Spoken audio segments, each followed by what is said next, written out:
Paz de Cristo, irmãos. É muito bom estar aqui com os irmãos. Eu sei que tem irmãos de várias denominações aqui, mas em Cristo não há barreiras para os irmãos, porque o nosso Deus é o mesmo. Amém? Meu nome é Israel Fontoura, eu sou do ministério chamado Reino de Deus. Para quem quiser conhecer, pode pesquisar no YouTube, canal reinodedeus.com também, o site. Tem muitos estudos lá que eu faço, muitas coisas. Estão todos convidados a acessarem lá. Hoje nós vamos tratar um pouco sobre a escatologia, que eu acho que é um tema que muitos não conhecem sobre a vinda de Cristo. A gente vai falar um pouquinho sobre esse tema hoje, que é muito importante de se aprender. Amém? Mas antes da gente falar sobre a escatologia, irmãos, é muito importante que nós entendamos sobre o ministério de Cristo em relação às nossas vidas. Irmãos, naquele dia, naquela cruz, Cristo morreu por nós. E através dessa morte, desta ressurreição de Cristo, hoje nós temos a esperança de que um dia estaremos com Ele.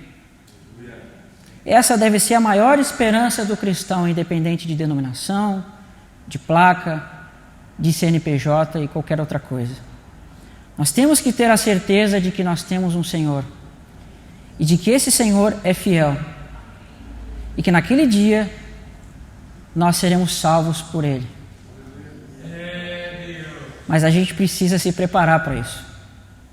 Senão, a gente vai ser como uma virgem nécia.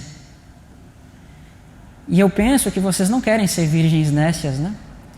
Mas queremos ser virgens prudentes com azeite em nossas vasilhas. Então, irmãos, está mais que na hora de nós nos prepararmos para receber o nosso Rei. Porque sem santidade ninguém verá o Senhor. E será que a nossa vida ela tem sido de acordo com os caminhos do Senhor? A gente tem que botar tudo isso na balança. Amém? Vamos fazer uma oração para iniciarmos o estudo? Poderoso Deus e digno Pai, te pedimos nesse dia de hoje, ó Pai, que Tu abra os nossos olhos e os nossos ouvidos para que venhamos escutar as Tuas palavras. Tira de nós, ó Pai, tudo aquilo que é nosso e coloca a Tua vontade para que venhamos entender. Não o que nós queremos entender, Senhor Deus, mas aquilo que Tu queres passar para nós. Que o Teu Espírito, ó Senhor Deus, venha abrir os nossos ouvidos para entendermos a Tua palavra. Te pedimos isso no nome do Senhor Jesus. Amém. Glórias a Deus. O que eu vou apresentar para os irmãos aqui, talvez os irmãos não conheçam. Mas depois que vocês entenderem o que vai ser falado aqui, o entendimento e os olhos de vocês vai abrir e nunca mais vai fechar para entender as coisas de Deus. Porque infelizmente, irmãos, a igreja ela está dormindo nesses últimos dias. Mas vai chegar o momento que Deus ele vai acordar o seu povo para receber o seu esposo. E eu sei que vocês querem ser um desses. Assim como aquelas virgens elas têm que acordar, irmãos, nós temos que acordar.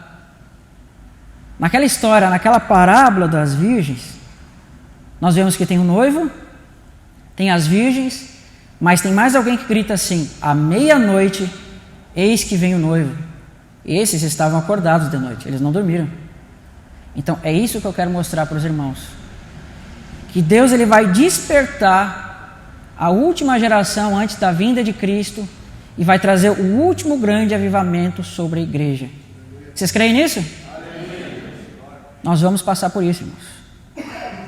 Se eu disser para vocês que a igreja nos últimos dias vai ter poder para profetizar, poder para fazer sinais, muito mais que era lá no princípio, vocês acreditam nisso? Eu vou mostrar para vocês isso aqui hoje.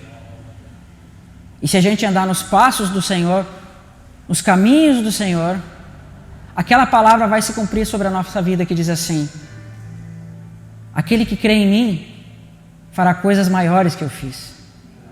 Amém? Vamos abrir em Atos 2, irmãos. Glória a Deus. Prestem muita atenção, tá? Isso não está no slide ali, mas eu quero ler para os irmãos. Vamos em Atos 2. Você sabe o que significa o termo pentecostal, né? Temos muitas igrejas no Brasil pentecostais, que são igrejas que elas enfatizam a questão do Pentecostes, dos dons que foram derramados, do Espírito Santo. Isso é muito bom. Porque sem o Espírito Santo nas nossas vidas, a gente não produz frutos. Sem Cristo nas nossas vidas, a gente não pode ser salvo. Então, naquele dia, irmãos, de Pentecostes, Deus estava levantando homens ali. E estes homens, agora cheios dos poderes da palavra, vão levar o evangelho por todo mundo. E se você está aqui hoje, é porque um dia Deus levantou aqueles homens lá naquele lugar e a palavra chegou até você hoje. Então, em Atos 2, vamos ver desde o verso 14. Prestem bastante atenção no que vai ser dito aqui. Diz bem assim: então se levantou Pedro com os 11, erguendo a voz, e os advertiu nestes termos: varões, judeus e todos os habitantes de Jerusalém, tomai o conhecimento e atentai nas minhas palavras. Estes homens não estão embriagados, como vindes pensando, sendo esta a 3ª hora do dia. Veja, aqueles homens estavam repletos do poder de Deus, e para alguns homens isso soou um pouco estranho, ao ponto que eles achavam que os discípulos estavam bêbados. Mas aquilo era o poder de Deus sobre a vida deles. Mas eles não entenderam naquele momento. E o texto continua: mas o que ocorre é que foi dito por intermédio do profeta Joel: e acontecerá nos últimos dias, diz o Senhor, que derramarei do meu espírito sobre toda a carne, e vossos filhos e vossas filhas profetizarão, né? E vossos jovens terão visões e sonharão os vossos velhos. Isso aqui se cumpriu em Atos 2, perfeito? A gente vê que os homens receberam poderes, profecias, dons do Espírito, profetizaram, falaram em línguas. E a gente vê que hoje ainda acontecem milagres nas igrejas. Mas naquele momento ali, irmãos, eles estavam plenos de poder. Eles estavam cheios do Espírito Santo.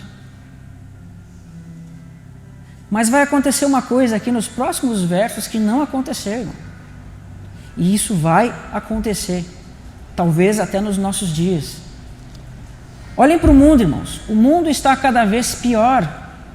O mundo está cada vez entregue à maldade. Nós cada vez mais entramos num mundo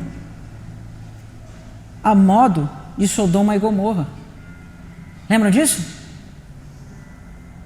Ontem mesmo, ali em Porto Alegre, não sei se foi ontem ou foi anteontem, um senhor estava saindo do supermercado e foi espancado e mataram ele. Acho que vocês estão sabendo dessa história, né?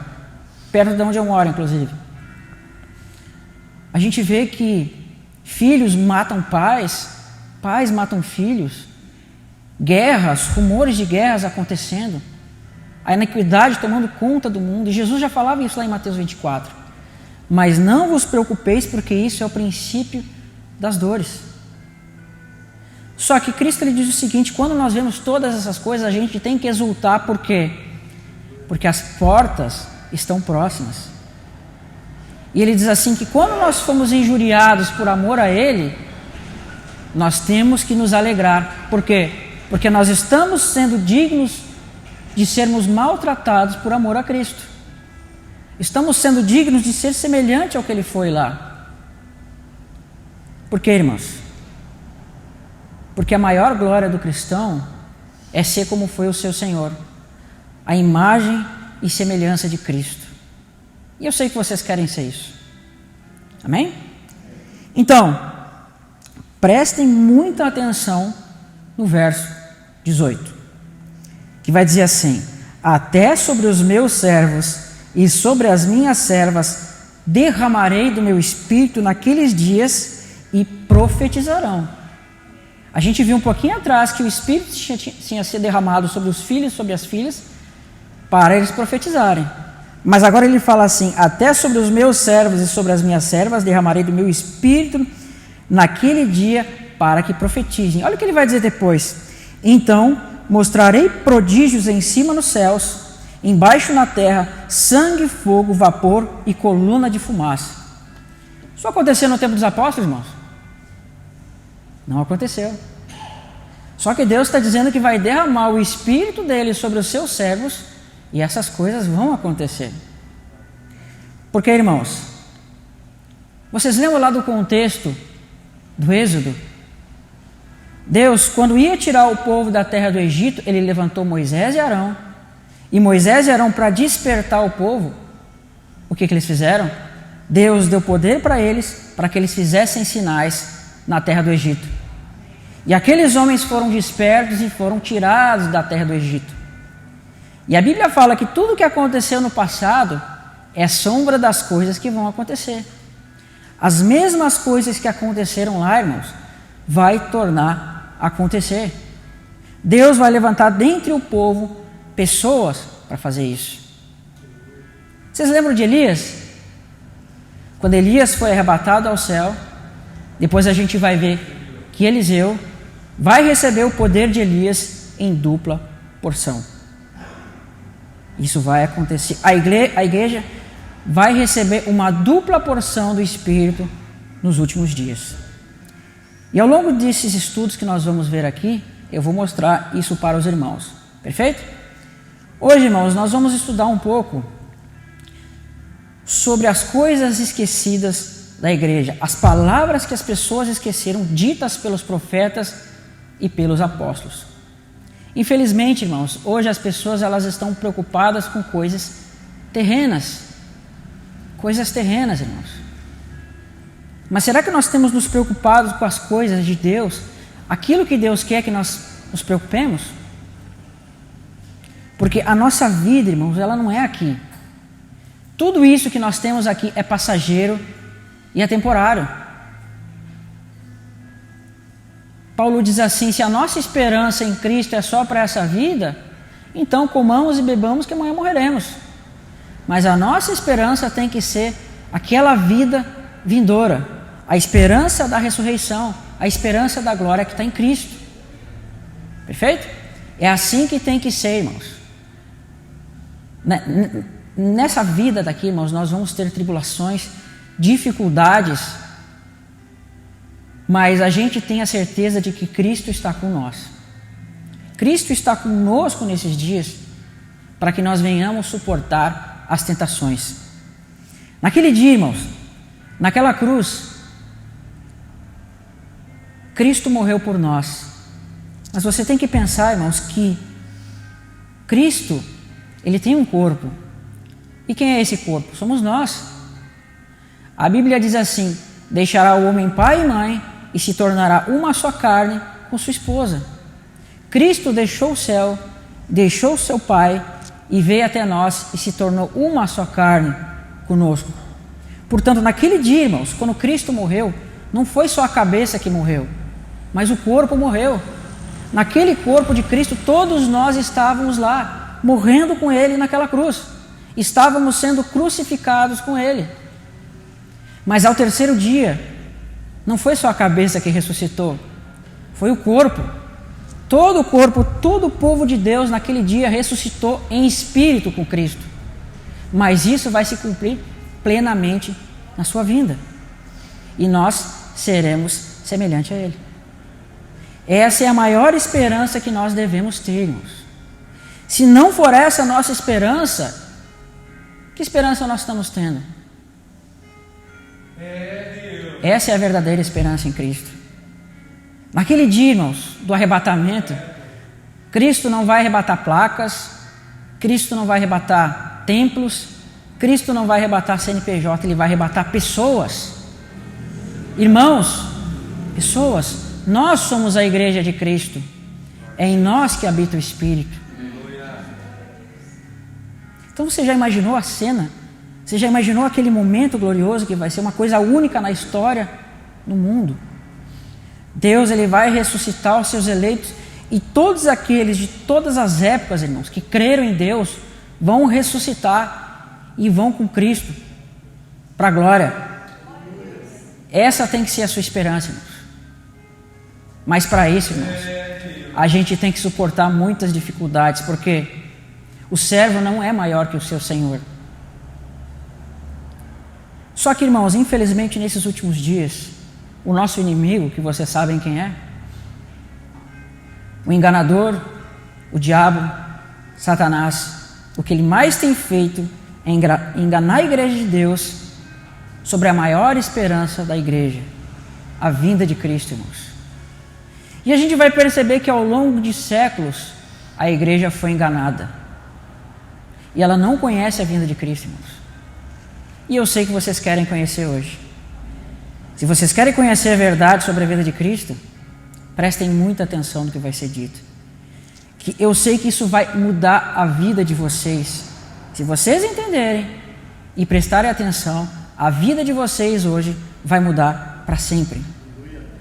Eu não vou falar aqui, irmão, sobre prosperidade, sobre dinheiro, sobre carro, sobre qualquer coisa. Eu vou falar sobre Cristo. E quando você entender isso, irmão, você vai ter prazer de pegar a Bíblia e estudar, passar horas estudando, meditando, como isso aqui fosse a prioridade da sua vida, e tem que ser. Se você não tem a prioridade de estudar, meditar na Bíblia, irmãos, qual é a sua prioridade? O que você tem colocado como prioridade na sua vida? Será o seu trabalho, a sua casa, seus bens, seu dinheiro, seu carro? Se isso aqui não tiver na sua mente como prioridade, irmão, infelizmente tem alguma coisa errada com a sua fé. O cristão, ele tem que viver para Cristo. Ele tem que viver para a palavra de Deus. Mas se a nossa vida, irmãos, é uma vida, sabe, onde a gente é escravizado nesse mundo, pelas coisas desse mundo, passamos mais tempo fazendo as coisas da nossa casa, da nossa vida, coisas terrenas, e a gente deixa isso aqui de tempo para Deus, você não ama a Deus sobre todas as coisas. Você ama as coisas acima de Deus. Se você deixa isso aqui do seu tempo para Deus, você não ama Deus. Você ama a sua vida. Então, a partir de hoje, irmãos, vamos mudar as nossas vidas. Amém? Se você quer ser cheio do poder do Espírito, irmãos, a primeira coisa é a santidade. A primeira coisa é a santidade, irmãos. Porque é através da santidade que nós vamos ver a Deus. E quando Cristo nos salvou, irmãos,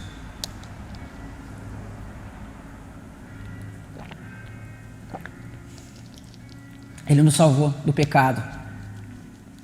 E o pecado é o que faz separação de nós para com Deus. E Cristo, Ele vem para nos limpar de nós mesmos. O seu maior inimigo é você mesmo. O seu maior inimigo na sua vida é você mesmo. Cristo, literalmente, Ele veio para te matar. Ou seja, matar o seu eu exterior, para que o seu eu interior possa lutar contra a sua carne. Por quê? Porque a sua carne, irmãos, ela tem vontade de pecar. Ela quer pecar, ela quer adulterar, ela quer fazer tudo de errado. Sabe quando os homens passam na rua e ficam olhando as mulheres? Isso é a carne, isso é pecado, irmãos. Fofocas, fala mal do próximo, tudo isso está na sua carne. E dia a dia nós temos que matar isso, lutar contra isso, para que cada vez nós sejamos mais a imagem e semelhança de Cristo. Mas naquele dia, irmãos, quando nós ressuscitarmos, aí esse corpo terreno, esse corpo mortal vai se desfazer e nós seremos a imagem e semelhança de Cristo, porque nós não pecaremos mais. E se não pecarmos mais, já não há mais morte, porque a morte vem pelo pecado. Aí vocês vão receber o quê? A vida eterna. Amém?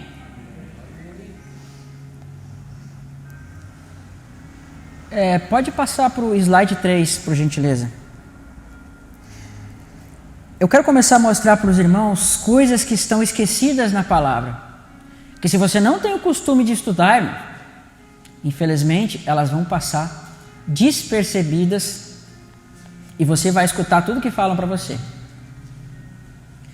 Irmãos, quando nós queremos estudar na nossa vida para ter um emprego melhor, passar no concurso ou qualquer coisa que seja, nós precisamos estudar. Quando você presta um vestibular, o que você precisa fazer? Você precisa estudar. Ninguém vai passar no vestibular, passar no concurso ou ter uma boa profissão se não estudar. Se com a nossa vida terrena nós temos diligência no estudo, por que na nossa vida eterna nós não temos? Porque se nós não estudamos, qualquer pessoa vai chegar para você e falar qualquer coisa e você vai aceitar. Qualquer coisa, irmãos. Hoje, esses versos que eu vou mostrar para os irmãos, é claro que vai continuar amanhã também, vão começar a abrir a mente de vocês. No capítulo 3 de 2 Pedro, vai dizer assim, prestem bastante atenção, verso 14 e verso 16, isso está lá na tela. Por esta razão, pois, amados, esperando estas coisas, empenhai-vos por seres achados por ele em paz, sem mácula e irrepreensíveis, falando da vinda de Cristo, sem mácula e irrepreensíveis. Vocês têm sido sem mácula e irrepreensíveis? Pensem sinceramente nas suas mentes, julguem-se a si mesmo. Você tem sido um bom exemplo? Você tem dado um bom testemunho na sua vida, diante dos de fora, das pessoas do mundo, ao ponto que elas vejam você e enxerguem Cristo na sua vida? Vocês têm feito isso? Onde elas digam, esse é um verdadeiro cristão, nesta pessoa eu vejo Cristo. Vocês têm sido assim? Mas se vocês não têm sido assim, irmão, se nós não temos sido assim, se eles não têm visto Cristo na sua vida, o que é que eles têm visto? Porque o cristão, ele tem que andar segundo a estatura e a medida de Cristo. Mas se os ímpios, eles veem em você, pessoas que não fazem o que está na palavra, eles vão dizer assim, olha, eu não quero o Deus desses cristãos, porque as coisas que eles fazem, às vezes é pior que os ímpios. Mas quando você anda como Cristo andou, eles vão ver como José, como os egípcios viram a José, um homem temente a Deus, que dava o exemplo, que foi exaltado e colocado como quase rei. Na verdade, ele reinou sobre o Egito, foi governador. Agora, se você na sua vida diária, irmãos, fala mal do próximo, julga todo mundo, vem na igreja aqui, acha que está buscando a Deus, mas a sua vida terrena, você está fazendo tudo errado, como é que as pessoas vão ver Cristo na sua vida? Por isso, Pedro diz assim, empenhai-vos por seres achados em paz, sem mácula, irrepreensíveis. E o texto continua, e tendo por salvação a longanimidade do nosso Senhor, como igualmente o nosso irmão Paulo vos escreveu, segundo a sabedoria que lhe foi dada, ao falar acerca desses assuntos, como de fato costuma fazer em todas as suas epístolas, nas quais certas coisas difíceis de entender que os ignorantes e instáveis deturpam, como também deturpam as demais escrituras para a própria destruição deles. A deturpação das escrituras. Agora, deturpar as escrituras não é você pegar lá a Bíblia e escrever tudo errado, não. É você deturpar o entendimento do que está sendo dito aqui. A Bíblia, irmãos, ela foi dada para homens santos, por meio do Espírito, que foram inspirados e escreveram a Bíblia. Ao ponto que o que foi escrito lá no Antigo Testamento não pode contrariar o que foi dito no Novo. Mas uma coisa tem que somar a outra. Portanto, quando você olha para o Antigo Testamento, você vai enxergar Cristo nele. Vou dar um exemplo para os irmãos. No dia da Páscoa, a gente vai estudar sobre isso, tá? A gente vai fazer um estudo logo mais sobre as festas de Deus e a gente vai enxergar Cristo em todas essas festas. Lá no dia 14 de Nissan, olha que tremendo, nós vemos que o povo israelita foi salvo do Egito. Vocês lembram disso, né? No contexto da Páscoa. E naquele dia, na última praga, quando o Senhor ia passar pela terra do Egito, o que eles tinham que fazer com o sangue do cordeiro? Colocar nos umbrais das casas. E depois eles tinham que comer a carne daquele cordeiro. Lembra? Isso é a Páscoa. Isso é sombras. Mas qual é a realidade? Hoje nós não comemos um cordeiro literal, mas Cristo fala, aquele que não comer a minha carne, não tem a vida eterna. Percebe que ele está ligando você lá com a Páscoa? Assim como aquele povo comia a carne daquele cordeiro, hoje nós comemos a carne de Cristo. E ele fala assim, na Bíblia, lá em Êxodo, que as pessoas para serem salvas do Senhor passando sobre a terra, a gente vê que eles colocavam o sangue nos umbrais. Sabe qual foi o horário que o Senhor passou sobre a terra do Egito? Vocês lembram? À meia-noite. Existe um texto lá no Novo Testamento que diz assim, à meia-noite, eis que vem o noivo. Será que Deus colocou isso para bonito? Não. Deus está mostrando exatamente a mesma coisa. Porque aquilo que foi no passado vai tornar-se no futuro. Então, lá na lei você vê um cordeiro sendo morto, mas na realidade você está vendo Cristo sendo morto. Cristo é o nosso cordeiro pascal que foi imolado por nós. E qual o dia que Cristo morreu? Na Páscoa. E a gente vê mais um detalhe. Quando foi derramado o Espírito Santo, irmãos? Pentecostes. Pentecostes também era uma festa que estava na lei. Então, estas festas que estão lá na antiga aliança, elas são sombra das coisas que vão acontecer. Lá na primeira aliança, os homens tinham um sumo sacerdote. Vocês lembram? O sumo sacerdote da ordem de Arão, que entrava no Santo dos Santos, fazia o dia da expiação.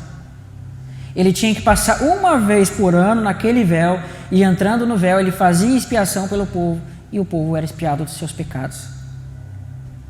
Só que lá no Salmo 110 diz assim, disse o Senhor a meu Senhor, assenta à minha direita até que eu ponha os teus inimigos por estrado dos teus pés. O Senhor enviará de Sião o cetro de seu poder, dizendo, vai e domina entre os teus inimigos. Tu és sacerdote para sempre, segundo a ordem de Melquisedeque.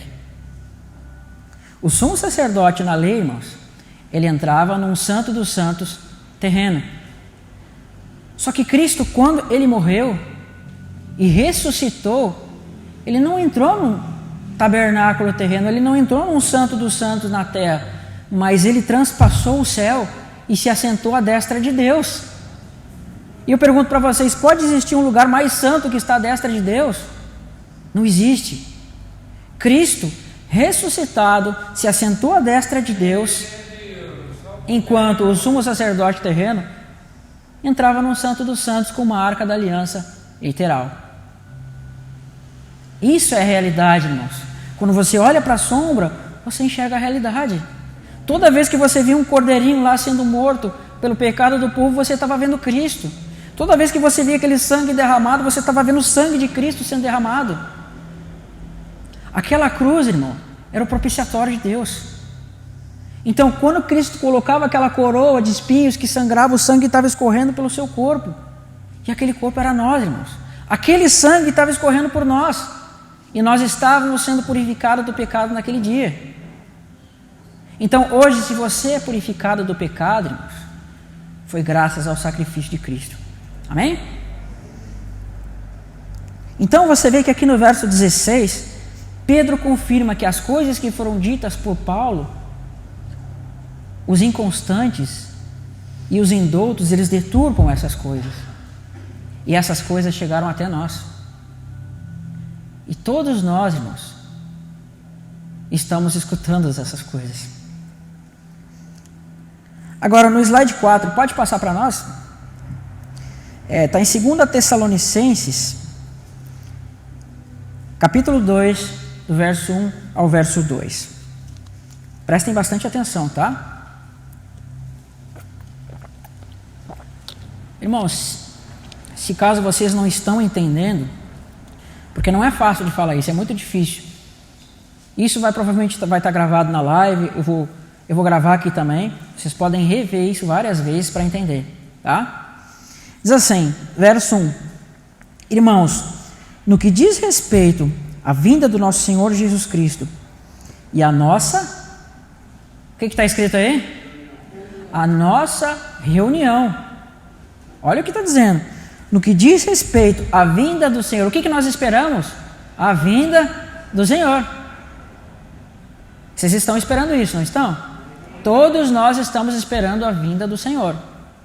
Diz assim: irmãos, no que diz respeito à vinda do Senhor, nosso Senhor Jesus Cristo, e a nossa reunião com Ele, nós vos exortamos que não vos demovais da vossa mente com facilidade, nem vos perturbeis, quer por espírito, quer por palavras, quer por epístola, como se procedesse de nós, supondo tenha chegado o dia do Senhor.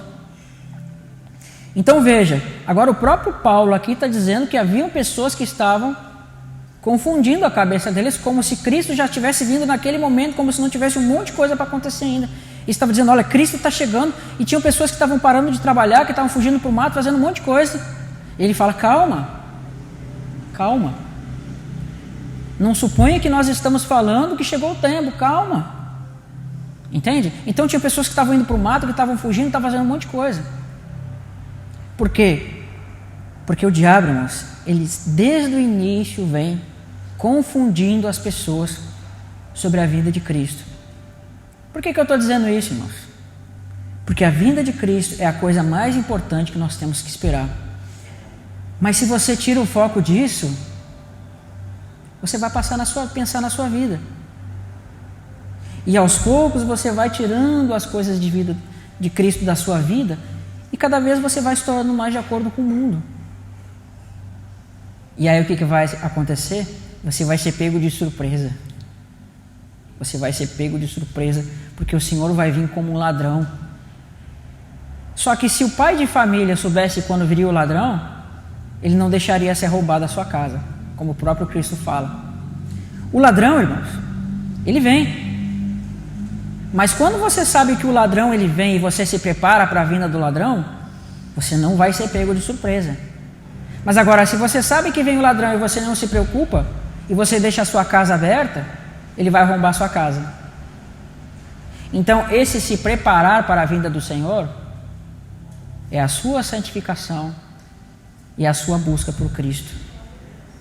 Cristo diz assim: não deixais que a orgia, as riquezas, as coisas dessa terra corrompam vocês.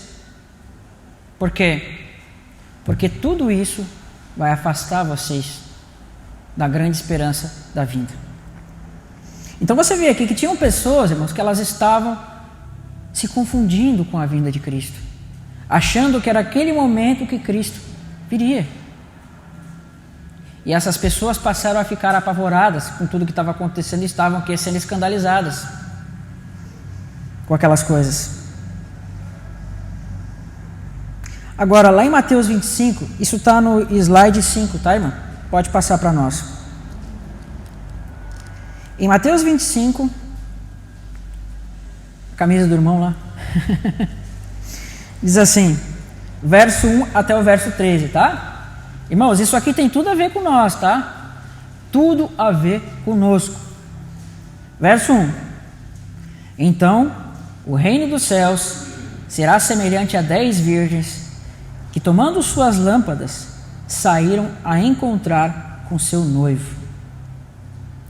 5 dentre elas eram nécias, mas 5 eram prudentes.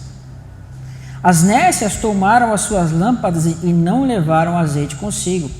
No entanto, as prudentes, além das lâmpadas, levaram azeite na vasilha, e tardando o noivo, ouviu-se um grande grito, e eis o noivo. Ouviu-se um grande grito, eis a meia-noite, né? Eis o noivo. Saía ao encontro. Então se levantaram todas aquelas virgens e prepararam as suas lâmpadas. E as nécias disseram às prudentes: dai-nos do vosso azeite, porque as nossas lâmpadas estão se apagando. Mas as prudentes responderam: não, para que não nos falte a nós e a vós outros, ide antes aos que vendem e comprai. E saindo elas para comprar, chegou o noivo, e as que estavam apercebidas entraram com ele para as bodas. Fechou-se a porta. Mais tarde chegaram as virgens nécias e clamando: Senhor, Senhor, abre-nos a porta. Mas ele respondeu: em verdade vos digo, não os conheço. Vigiai, porque não sabeis em que dia e nem hora. Nós não sabemos nem o dia e nem a hora, irmãos. Mas ele diz assim: vigiai. Vigiai. Sabe o que significa vigiar? Sabe o que significa? Significa você ficar acordado na noite. Deus, ele compara esse mundo como se fosse uma noite, porque esse mundo está em trevas. E é mais ou menos como se nós estivéssemos aguardando a vinda do nosso Senhor na noite e nós estivéssemos cuidando, olhando as coisas, os sinais, as coisas que acontecessem, vigiando. Obviamente, literalmente, a gente não está na noite, mas esse vigiar significa o quê? Vigiar contra o pecado. E estar atento às coisas que estão acontecendo, porque Cristo, ele deu sinais. E esses sinais que foram dados, você tem que estar atento. Nós não podemos estar alheios a esse mundo, né? Então, por que eu digo que o diabo, a coisa que ele mais quer fazer é enganar sobre a vinda de Cristo? Para que você diga assim: o Senhor vai demorar, então eu vou cuidar da minha vida. Vocês viram aqui que está dizendo aqui, tardando o noivo? Por quê? Porque essas virgens, elas estavam achando a vinda do noivo demorado. Só que tem um personagem que diz assim: à meia-noite se ouviu um grito, eis o noivo. Percebe? Então, irmãos, aqui você vê as virgens, você vê o noivo, mas alguém desperta essas virgens. Por quê, irmãos? Porque a igreja, ela está dormindo. Ela está dormindo e Deus vai despertar o povo de Deus aos poucos. Vocês já viram a quantidade de igrejas que existe no mundo? Vocês já viram a quantidade de doutrinas diferentes umas das outras? Vocês já viram a quantidade de coisa que acontece em qualquer meio cristão? Vocês já perceberam isso, né? A cada esquina que nós vemos uma igreja. Não que isso seja ruim, o evangelho está sendo pregado. Mas cada igreja vai ter um ismo. E esses ismos estão fazendo as igrejas, em vez de se unirem, se dividirem. Você tem calvinismo, adventismo, pentecostalismo, catolicismo, ismo. Cada um pensando uma coisa, cada um pensando como acha melhor. Por isso que o Senhor tem que restaurar a igreja, irmãos. Vocês lembram de Elias? Ou de aquele rei Josias? Você vê que o povo estava todo entregue à idolatria, um monte de problema, e Elias foi levantado por Deus, foi ungido, e aquele altar que estava caído lá, ele levanta aquele altar que tinha 12 pedras, que tipificava as 12 tribos de Israel, e ele levanta aquele altar e o culto a Deus é estabelecido. Então, aquilo é uma figura para nós dos últimos dias, irmãos. Porque Deus vai levantar homens e mulheres que vão fazer isso. Porque a igreja, ela tem que estar preparada para a vinda de Cristo. Porque Ele não quer divisão no corpo. Percebe? Ele não quer divisão no corpo. Mas cada um pensa uma coisa, cada um pensa o que bem entende. Numa igreja se pensa uma coisa, na outra se pensa outra, e assim sucessivamente. Mas você tem que entender que um corpo, ele tem que andar segundo os pensamentos da cabeça. Imagina, se a sua cabeça está pensando na sua mão de uma forma e a outra mão fizer outra coisa, sabe? É todo descontrolado. É como se fosse um corpo que não é controlado pela cabeça, cada um faz o que quiser. Mas a cabeça tem que ser controlada de acordo, o corpo tem que ser controlado de acordo com a cabeça. Mas não está sendo assim, irmãos. Porque ao longo das épocas, ao longo dos anos, devido a concílios e mais concílios, homens e mais homens, isso e mais isso, foram introduzindo de pouquinho em pouquinho coisas que não estão na palavra. Né? Coisas que não estão na palavra. E hoje a gente vai começar a ver essas coisas. Eu peço que os irmãos escutem, não se escandalizem. Mesmo que os irmãos não concordem com coisas que vão ser faladas, eu peço que os irmãos escutem. E depois, em algum momento, a gente faz perguntas e eu respondo para os irmãos. Irmão, lembra aquele vídeo que eu mostrei para você? Você consegue colocar? Preste atenção nesse vídeo. Olha como é que as pessoas explicam a vinda de Cristo. Prestem muita atenção.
Ok, tá bom, irmão. Obrigado.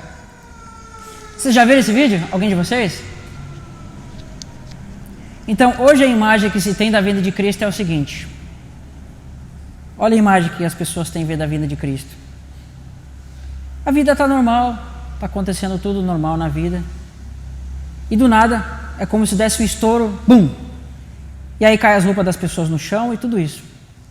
Onde é que está isso na Bíblia, irmãos? Pergunto para vocês, onde é que está exatamente assim na Bíblia? Será que está na Bíblia? Não está na Bíblia. Isso são coisas que através de filmes, através de livros, através de escritos de homens, chegou na mente de todos nós. Mas não está assim na Bíblia. Vocês querem conhecer a verdade? Vocês querem mesmo? Então, hoje nós vamos ver a verdadeira vinda de Cristo e como Ele vai vir. Depois que vocês entenderem isso, as coisas vão fazer sentido para vocês. Então, vamos continuar. Volta para o slide para nós lá, irmão. No slide 7. Nós vamos olhar agora primeiro como pensavam os nossos irmãos lá do passado. A igreja ela tem 2000 anos, ok? De 2000 anos para cá, muita coisa aconteceu.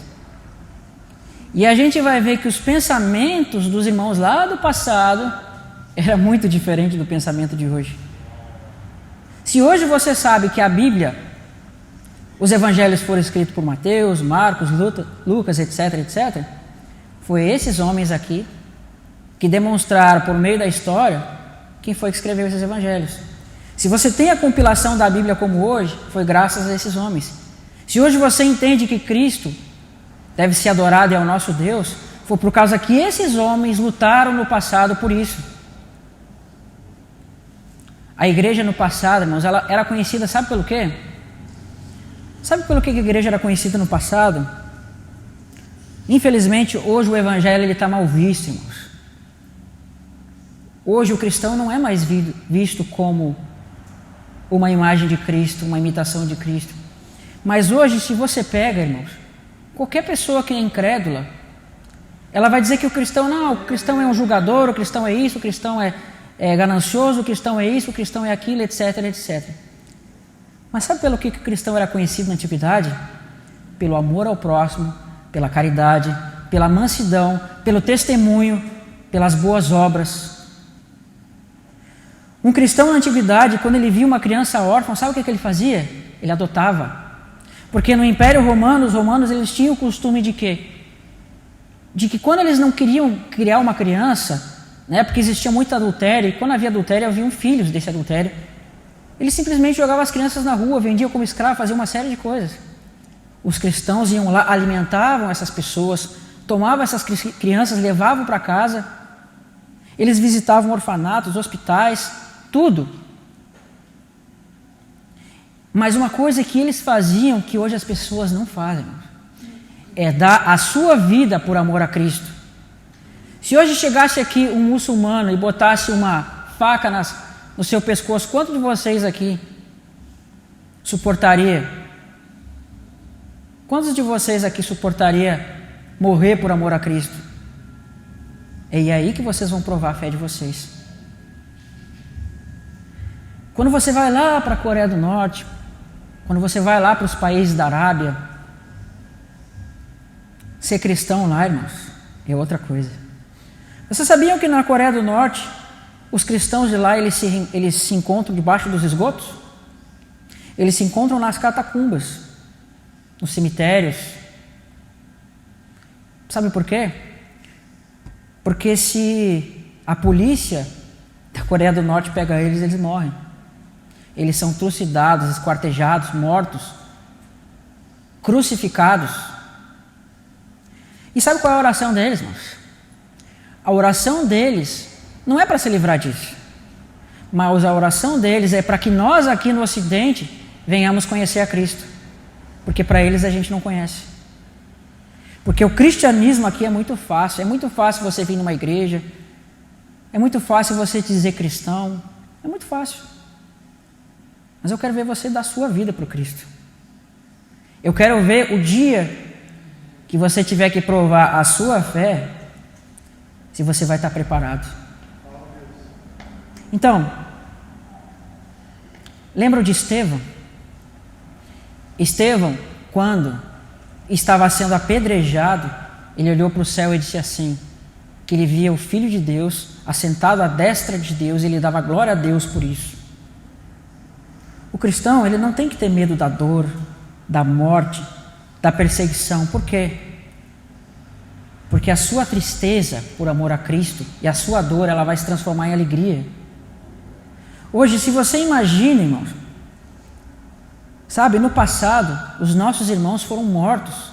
Hebreus fala que pessoas foram aprisionadas, cerradas ao meio, crucificadas, queimadas. Os apóstolos todos, exceto João, foram todos mortos. Foram crucificados, flechados, foram atirados de penhascos, uma série de coisas, e todos eles foram fiéis até o fim. Pedro disse assim que ele queria ser crucificado de cabeça para baixo, porque ele achava que ser crucificado normal ele não era digno para morrer como o seu Senhor morreu. Vocês acham que esses homens tiveram medo? O medo deles se transformou em alegria, irmãos. Por quê? Porque isso não vem de você, irmãos, isso vem de Deus. Você tem que ter fé que o mesmo Deus que abriu o mar lá no Egito é o mesmo que vai transformar a sua dificuldade em alegria, ao ponto que você vai poder suportar todas as dificuldades por amor a Cristo. Existia uma mulher, eu não recordo o nome dela, no passado, que quando ela estava indo para ser morta no contexto do Império Romano, porque os cristãos estavam sendo perseguidos, ela tinha um filho e os pais dela não eram cristãos e as pessoas da casa dela não eram cristãos. E ela foi levada até a morte. Ela foi levada até a morte. E os pais dela tentaram persuadir ela, dizendo assim: olha, você tem filho, pensa no seu pai, pensa na sua mãe. E ela disse assim: não, primeiro Cristo. Eu não vou negar minha fé por nada. E ela foi fielmente até o caminho da cruz, irmãos.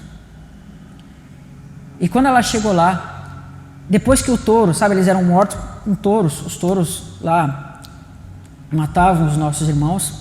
Depois que o touro, quebrou todos os ossos dela, ela ficou toda quebrada e ela não morreu.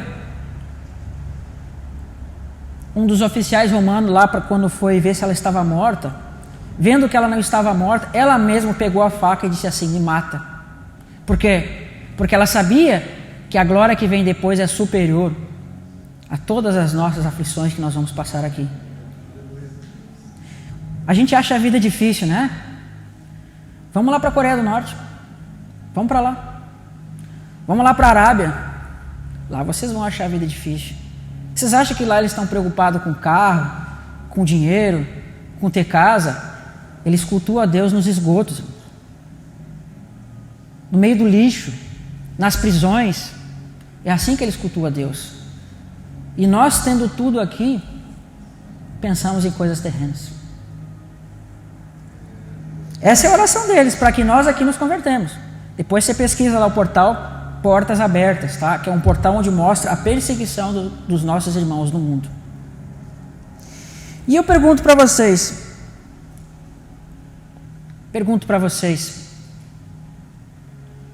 isso já passou na cabeça de vocês?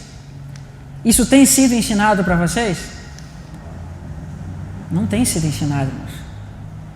Porque o diabo não quer que vocês se preparem para a vinda de Cristo. Ele não quer. Porque aí vocês vão ser presa fácil. Vocês estão vendo aí o que está acontecendo agora, o Covid-19, vacina, um monte de coisa, né? Vocês já viram isso, né? E quando você vai num shopping, um supermercado, aonde é que eles botam o sensor deles? Na sua mão ou na sua testa. Vocês lembram disso? Sabe onde é que está isso na Bíblia? Em Apocalipse 13 diz que foi dito para que todos os homens colocassem uma imagem, um sinal na sua fronte e na sua mão. Então hoje você está tendo um ensaio no mundo, irmãos, das coisas que vão acontecer. Hoje é só a temperatura, você entra ali, você tem que usar máscara, beleza. Mas daqui a um tempo, as pessoas que não utilizarem a marca da besta não vão poder fazer nada. É isso que eu quero mostrar para vocês hoje. A gente está muito perto, irmãos. Muito perto. Só que as pessoas não sabem. Vamos lá, então vamos começar a analisar como é que pensavam os nossos irmãos, tá? Eles estavam muito mais próximos dos apóstolos. Eu vou mostrar aqui um discípulo que foi discípulo de João. Ele conviveu com João e foi discípulo de João. Ou melhor, foi discípulo do discípulo de João, perdão. Então, bota acho que já está no 7, né? Olha lá. Como ensinava a igreja primitiva. É no anterior. Como ensinava a igreja primitiva. Então, da igreja primitiva até nós, passaram-se 2.000 anos. E quem estava mais perto de Cristo? Eles ou nós? No sentido de tempo? Eles. Então, eles conviveram com pessoas que conviveram com Cristo. Eles receberam instrução diretamente de pessoas que conviveram com eles. Então, nós vamos ver um documento que é do ano 70 até o ano 100, mais ou menos. Cristãos daquela época escreveram, cristãos que tiveram contato com discípulos de Cristo. No slide 8, irmão, pode botar o slide 8 para nós? Olha lá o que nós vamos estudar agora. Vamos entender o pensamento dos primeiros cristãos, os contextos históricos, nós vamos olhar o testemunho dessas pessoas e nós vamos analisar as coisas que eles escreveram. Essas coisas que eles escreveram não são inspiradas, mas assim como você lê um livro hoje para você aprender sobre a doutrina de Cristo, eles também escreviam livros, porque naquele tempo não existia YouTube, não existia MP3, não existia rádio, então eles escreviam muito. Era normal que os cristãos escrevessem muito livro durante a sua vida. E eles relataram muitas coisas, tá? Pode passar para o slide 9 para nós. Então, nós vamos ver que do século I até o século XVIII, a igreja tinha um pensamento sobre a vinda de Cristo. Mas a partir do século XIX, as coisas começam a mudar. A partir do século XIX, a igreja começou a pensar diferente sobre a vinda de Cristo. Lembra que eu falei para vocês que cada vez vai introduzindo coisas aqui e ali? A igreja católica, irmãos, no início da igreja católica, eles eram cristãos normais. Mas você vai ver que conforme foi tendo concílio disso, concílio daquilo, concílio assim, concílio assado, homens falando aqui, falando lá, cada vez foram introduzindo mais coisas. hoje há o quê? Há imagens dentro da igreja. As pessoas buscando santos. Mas isso não era da igreja. Por quê? Porque foram homens que foram introduzindo coisas e mais coisas, e mais coisas, e mais coisas. Me perdoe se tiver algum católico aqui, ok? Nada contra. Assim também é na igreja evangélica. Assim também aconteceu conosco. Então, do século I até o século XVIII, mais ou menos, a igreja tinha um pensamento. Vamos recapitular um pouco da história da igreja. Primeiro, você tem o tempo que Cristo esteve na terra. Perfeito? Quando Cristo morreu e ressuscitou, ele vai instruir os seus 12 apóstolos.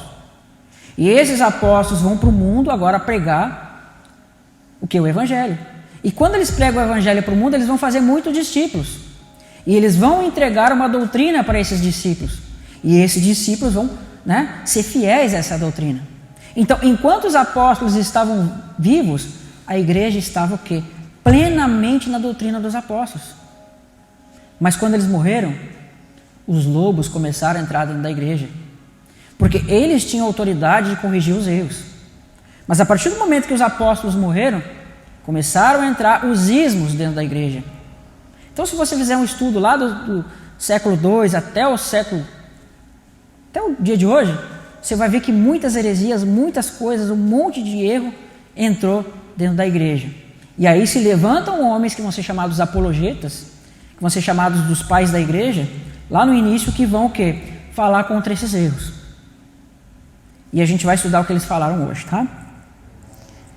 Então, o primeiro escrito que nós vamos estudar está no slide 10, tá? Esses slides, essas apostilas, são 3 apostilas. Depois vocês pedem para o irmão, esqueci o nome, Richard, ele passa para vocês, tá? Ou vocês pedem para mim, não tem problema. Nós vamos ver os escritos dos primeiros cristãos, tá ali. Isso aí vocês não vão ter, isso não foi passado. Eu quero ler com os irmãos aqui. E diz assim: esse escrito foi escrito no ano 70 até o ano 90, mais ou menos. É a estimativa de quando ele foi escrito. E diz assim: de fato, nos últimos dias se multiplicarão os falsos profetas. Isso está em Mateus 24. E os corruptos e as ovelhas se transformarão em lobos. E o amor se converterá em ódio. Aumentando a injustiça, os homens se odiarão, se perseguirão e se trairão mutuamente. Então o sedutor do mundo aparecerá como se fosse o Filho de Deus, e fará sinais, prodígios. A terra será entregue nas suas mãos, e cometerá crimes como jamais foram cometidos desde o começo do mundo. Então toda a criatura humana passará pela prova do fogo, e muitos se escandalizarão, perecerão. No entanto, aqueles que permanecerem firmes na fé serão salvos contra aqueles que os amaldiçoam. Então aparecerão sinais da verdade. Olha só como eles entendiam a vinda de Cristo. O que tinha que acontecer? O primeiro sinal é a abertura no céu. Depois, o sinal do toque da trombeta. E em terceiro, a ressurreição dos mortos. Isso está em 1 Tessalonicenses 4 e 1 Coríntios 15. A ressurreição dos mortos. Sim, a ressurreição, mas não de todos, conforme dito do Senhor. O Senhor virá e todos os santos estarão com eles. Então o mundo assistirá o Senhor chegando sobre as nuvens do céu. Vocês percebem um pouco da diferença do que é dito hoje? Vocês estão vendo aqueles falando que roupinha vai ficar no chão, que vai... Vocês viram aqui? Não. Eles falaram que o céu ia se abrir. Ia se ver o som da trombeta e o Senhor ia ser visto nos ares. Eu vou pedir para que um irmão leia para nós aí Apocalipse 6, lá no 6º selo. Eu acho que está no verso 24 de Apocalipse 6, se eu não me engano, verso 24, eu acho. Vê qual é o verso para mim, que eu não lembro de cabeça. Oi? 6º selo, lê para nós aí. Prestem atenção. 6:12. Isso, 6:12, é. E vi quando o Cordeiro abriu o 6º selo, e sobreveio um grande terremoto. O sol se tornou negro como saco de crina, a lua sangue. As estrelas do céu caíram pela terra, como uma figueira quando abalada por um vento forte deixa cair os seus figos verdes. Olha o que os homens vão conversar sobre Cristo. Pode continuar. E o céu recolheu-se como um pergaminho quando se enrola. Então todos os montes e ilhas foram movidos do seu lugar. Os reis da terra, os grandes, os comandantes, os ricos, os poderosos, e todo escravo, e todo livre, se esconderam nas cavernas e nos penhascos dos montes. E disseram aos montes e aos rochedos: caí sobre nós, escondei-nos da face daquele que assenta no trono e da ira do Cordeiro, porque chegou o grande dia da ira deles. E quem é que pode suster-se? Vocês estão vendo o céu abrir ali? E eles falando: escondei-nos da face daquele que se assenta no trono. Se eles estão falando, irmãos, escondei-nos da face daquele que se assenta no trono, é porque eles estão reconhecendo Cristo. Vocês estão percebendo uma coisa aqui? Agora, a igreja não ensina mais isso, irmãos. A gente vai ler mais texto sobre isso, tá? Eu vou mostrar mais um texto de outros irmãos aqui. Vou pôr um texto aqui. Nós vamos ler um texto de um irmão chamado Justino. Ele viveu no ano 100 até o ano 165. E se está no slide 11, irmão, pode botar para nós? Diz assim: 2 adventos de Cristo têm sido anunciados. Um no qual ele veio como sofredor, despido da sua glória e foi crucificado. Mas o outro evento no qual ele virá do céu com glória, quando o homem da apostasia, que fala coisas altivas contra o Altíssimo e se atrever a cometer iniquidade contra todos nós cristãos, né? Conhecendo, né, a religião através da palavra que saiu de Jerusalém, ou seja, dia de Pentecostes, pela obra dos apóstolos de Jesus, e nos refugiamos no Deus de Jacó, no Deus de Israel. Agora é evidente que ninguém pode atemorizar ou subjugar a nós que temos crido em Jesus no mundo. E diz assim: porque este plano é que através de perseguição, crucificados e lançados às feras da terra, às chamas e fogo, e todas as outras formas de tortura, porém, enquanto mais essas coisas acontecem, e mais outro grande número vem, a fé glorifica o nome de Deus através do nome de Jesus. Vocês estão vendo ele falar o que é falado hoje? Não estão. O pensamento que existe hoje não existia no passado. Tem mais um outro irmão aqui que falava daquela época. Um homem chamado Irineu de Leão. Esse Irineu de Leão, irmão, ele foi um grande homem de Deus que lutou contra as heresias que entraram na igreja. Na igreja começou a entrar o gnosticismo, entrou o marcianismo. O que era o marcianismo? Só para a gente entender. O marcianismo era uma heresia que dizia que o Deus do Antigo Testamento era um outro Deus e o Deus do Novo Testamento era um outro Deus. Então isso estava entrando dentro da igreja e estava o quê? Trazendo confusão para a cabeça das pessoas. Então um homem como Justino, Irineu se levantaram para defender a igreja contra isso. E nesse meio desses diálogos ele vai falar sobre a vinda de Cristo, né? Só que esses homens, para defender a doutrina, irmãos, eles defendiam com toda a sua vida se precisasse, porque eles eram fiéis à palavra de Deus, porque eles tinham esperança da glória.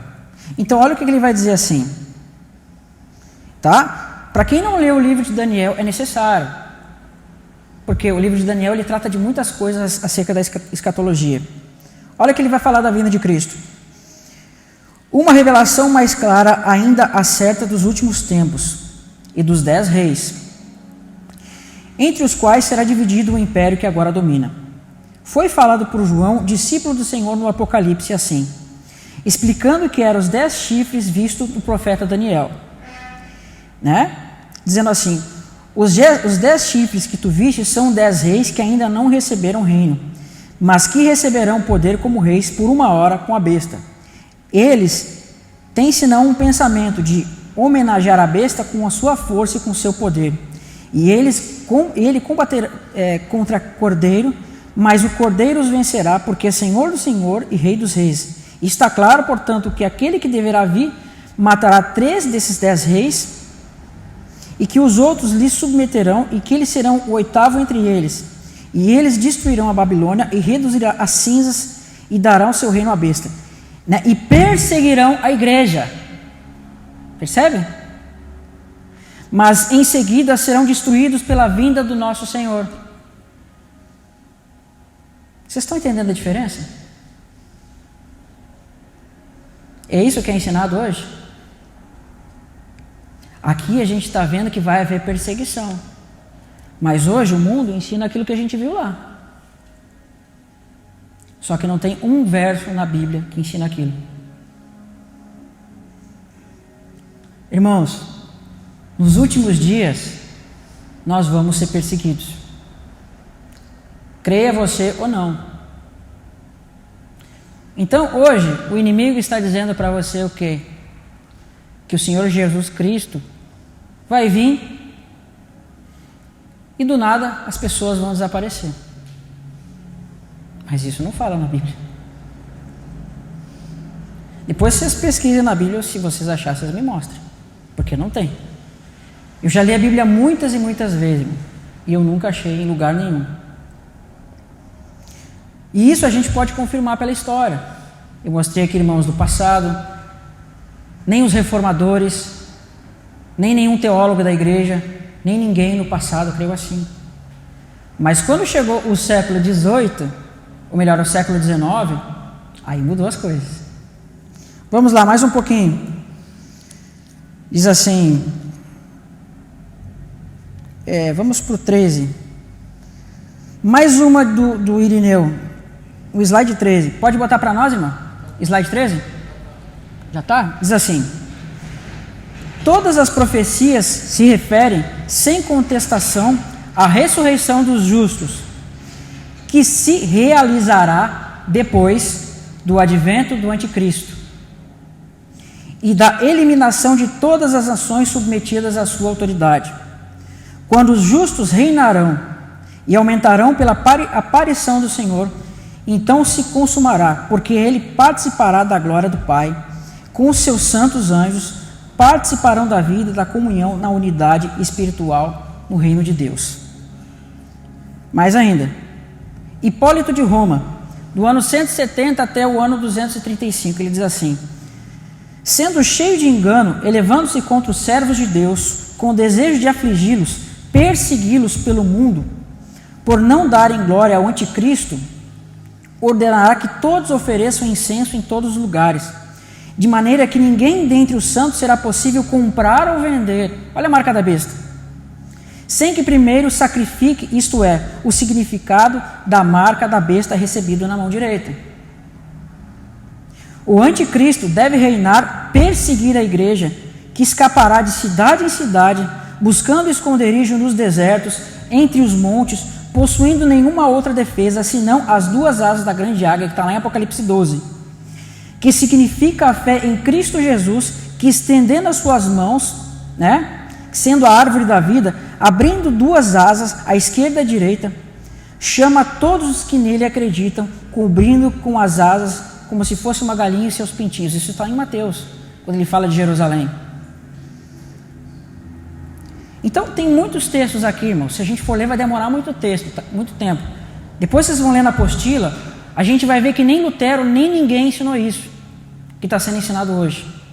Mas todos os pais da igreja, teólogos, primeiros cristãos, todos os relatos de todos os cristãos de todos os tempos do passado, antes do século XVIII e XIX, ensinavam isso aqui. Só que vocês já viram aquele filme Deixados para Trás? Já ouviram falar? Ou a Bíblia Scott Field? Ou essa novela Apocalipse? Vocês já viram? É por causa dessas coisas que isso entrou na igreja. E a igreja, ela está seguindo fábulas e não a palavra. Então nós vamos começar a estudar as mudanças do que aconteceu. Irmão, lá no slide 18, põe para nós aí. 18? É o 18. Aí. Conhece aquelas... É intervalo? Ah, tá. É intervalo agora, mano? Tá, beleza. Então vamos dar um pause e a gente continua depois daqui.